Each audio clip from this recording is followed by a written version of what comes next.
Hello, good evening. आज आम्ही चाललेलो आहोत देवदर्शन करायला. मग आमचा असंच प्लॅन ठरला. एकदम वातावरण छान झालंय, पाऊस चालू आहे थोडा थोडा आणि आम्ही डायरेक्ट गेलो पंचगंगा घाटावर. सिद्धनाथ बुवा महाराजांचं एक जिवंत समाधी मंदिर आहे. तिकडं आईला दर्शन घ्यायचं होतं, मग आम्ही तिकडे डायरेक्ट गेलो, दर्शन घेतलं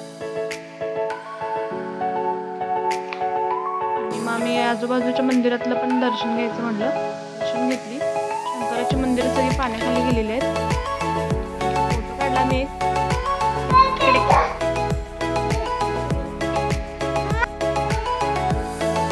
बघू शकता तुम्ही पंचगंगा घाट.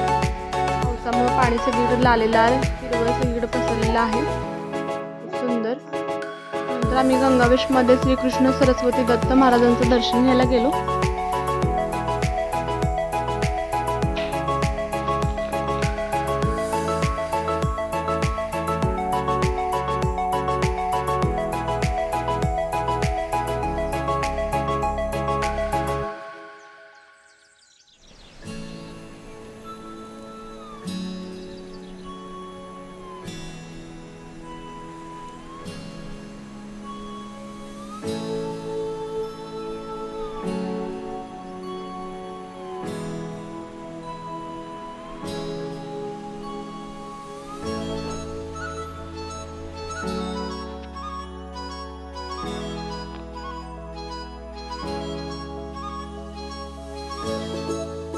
आमची मुलं एवढी दंगा करतात, त्यामुळे आम्ही इकडे काही जास्त थांबलो नाही.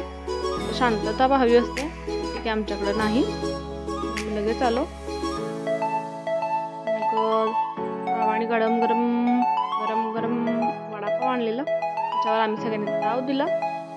मस्त वडापाव खाल्ला.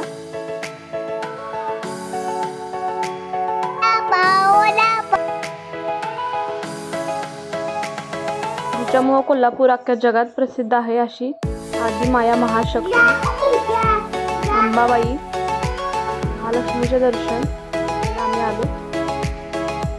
गर्दी नव्हती, पावसामुळे भाविक लोक कमी आहेत. दर्शनामुळं एकदम पवित्र झाल्यासारखं वाटलं. छान समाधान वाटलं मनाला. दर्शन घेतलं आणि आलो.